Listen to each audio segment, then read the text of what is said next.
జిల్లా కేంద్రం నిజామాబాద్ రోడ్లోని గుట్ట రాజేశ్వర స్వామి దేవాలయం సమీపంలో ప్రతిష్ఠ జరుపుతున్న పద్మావతి గోదా సమేత శ్రీ వెంకటేశ్వర స్వామి దేవాలయంలో 54 మంది సభ్యులు కమిటీగా ఏర్పడి ఆలయం నిర్మించారు. ఆదివారం 4వ రోజు లక్ష్మీ గణేశ మందిరం సభ్యులు సామూహిక విష్ణు సహస్రనామ పారాయణ చేశారు. మొదటి రోజు అగ్నిమదనం, రెండో రోజు సుదర్శన హవనం, మూడవ రోజు లక్ష్మీనారాయణ హవనం, ఆదివారం 4వ రోజు లక్ష్మీ నరసింహ హవనం, సోమవారం బలిహరణము, పూర్ణాహుతి ప్రతిష్ఠా కార్యక్రమాలు నిర్వహిస్తారని నిర్వాహకులు తెలిపారు. జ్యోతిష వాస్తు పౌరాణిక పండితులు శ్రీమాన్ నంబి వేణుగోపాలాచార్య కౌశిక, నంబి వాసుదేవాచార్య చేతుల మీదుగా ప్రతిష్ఠ నిర్వహించనున్నట్లు నిర్వాహకులు తెలిపారు. ముచ్చింతల చిన్నజీయర్ స్వామి ఆశ్రమం నుండి వేంచేసిన వేద పండితులు వంశీకృష్ణమాచార్య బృందం కార్యక్రమకర్తలు నిర్వహిస్తారని తెలిపారు. కార్యక్రమంలో కమిటీ సభ్యులు, మాతలు, భక్తులు పాల్గొన్నారు.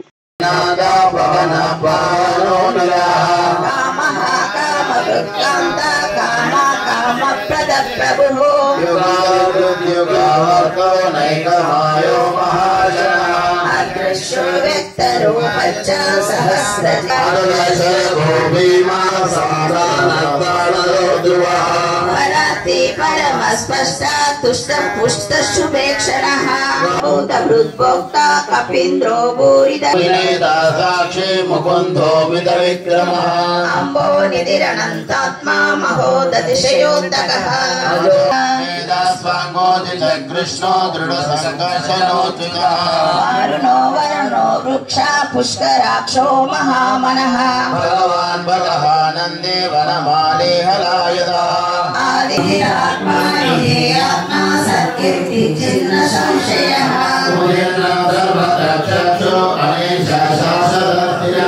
భూషయో భూషణో భూతి విశోకాశోకనాశనః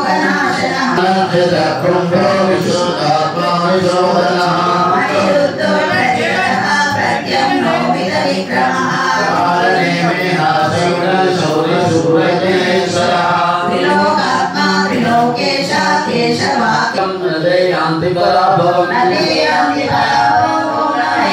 అర్జున వాచ విశాలాక్ష పద్మనాభ భక్తానాం రక్తానాం ప్రాదా భవజనాకన శ్రీ భగవాన్ వాచ యోమాం నామ సహస్రేణ శ్రోతమేచరి పాండవ సోమేకేన శోకేన సుతయేవ న సంశయః ఓం నమో ఇతే వ్యాసో వాచ వాసనాత్మా సుదేవస్య వాసితం జగత్రయం సర్వభూత నివాసోసి వాసుదేవ నామవరాణే శ్రీరామ రామ రామే రమే రామే మనోరమే సహస్రనామ తత్తుల్యం రామ నామవరాణే శ్రీరామ రామ రామే రమే రామే మనోరమే ఏవం గుణ విశేషణ విశిష్టాయ శుభతిథౌ మీ యొక్క గోత్రాల పేరును మనసులో స్మరించండి.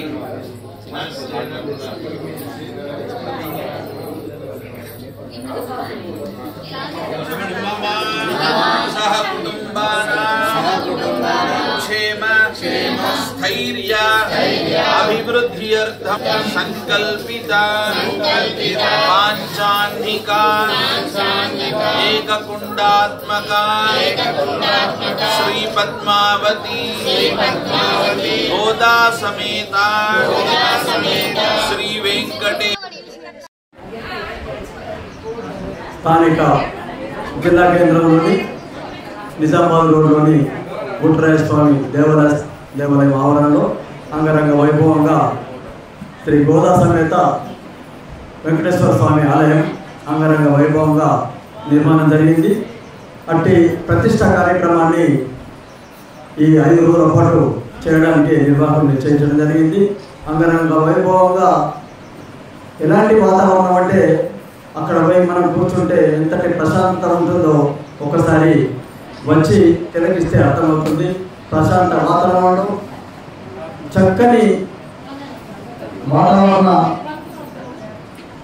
ఎలాంటి కలుషిత వాతావరణం లేకుండా ఇలాంటి వాతావరణంలో ఇంత చక్కని ఆలయాన్ని నిర్మించడం నిజంగా నిర్వాహకుల అదృష్టంగా భావిస్తున్నాను.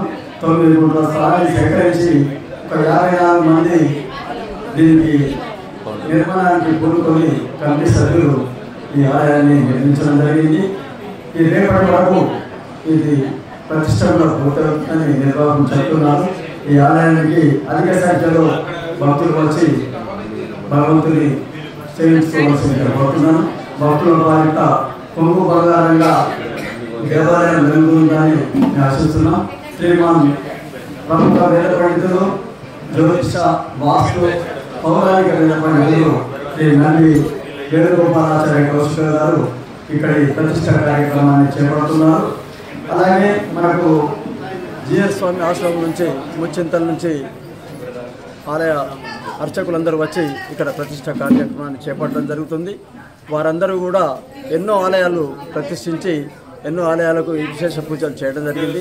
వారంతా వచ్చి వైశ్యకృష్ణమాచార్య ఆధ్వర్యంలో వారి బృందం అంతా వచ్చి ఇక్కడ ప్రతిష్ట కార్యక్రమాన్ని చేయడం జరుగుతుంది. వారు ఎన్నో దేశంలోని ఎన్నో స్థలాలలో ఇలాంటి ప్రతిష్టలు చేయడం జరిగింది. అలాంటి బృందం మనకు జిఆర్ స్వామి ఆశ్రమం నుంచి రావడం నిజంగా మన అదృష్టంగా మనం భావిస్తున్నాం. వారు వచ్చిండ్రు అంటే ఇక్కడ ఒక పవిత్రత ఏర్పడుతుంది, ఇక్కడ ఒక చక్కని ప్రతిష్ట కూడా జరుగుతుందనే విషయం అందరికీ తెలియదు కాదు. నిజంగా వైశ్యకృష్ణమాచార్య గారు అభినందనీయులు. వారి ఆధ్వర్యంలో ఇంత మంచి కార్యక్రమం జరగడం నిజంగా మేము ఆనందంగా భావిస్తున్నాం. 14వ తారీఖు సోమవారం ఉదయం ప్రముఖ జ్యోతిష, వాస్తు, పౌరాణిక వేద పండితులు శ్రీ నంది వేణుగోపాలాచార్య కౌశిక గారి చేతుల మీదుగా ప్రతిష్ట రేపు ఉదయం జరుగుతుంది. ఇట్టి ప్రతిష్ట కార్యక్రమాన్ని తనివి తీరా తిలకించి దగ్గర కావాల్సిందిగా జైత్యాల పట్టణ ప్రజలందరికీ నేను ఈ సందర్భంగా విన్నవించుకుంటున్నాను. జై శ్రీమన్నారాయణ.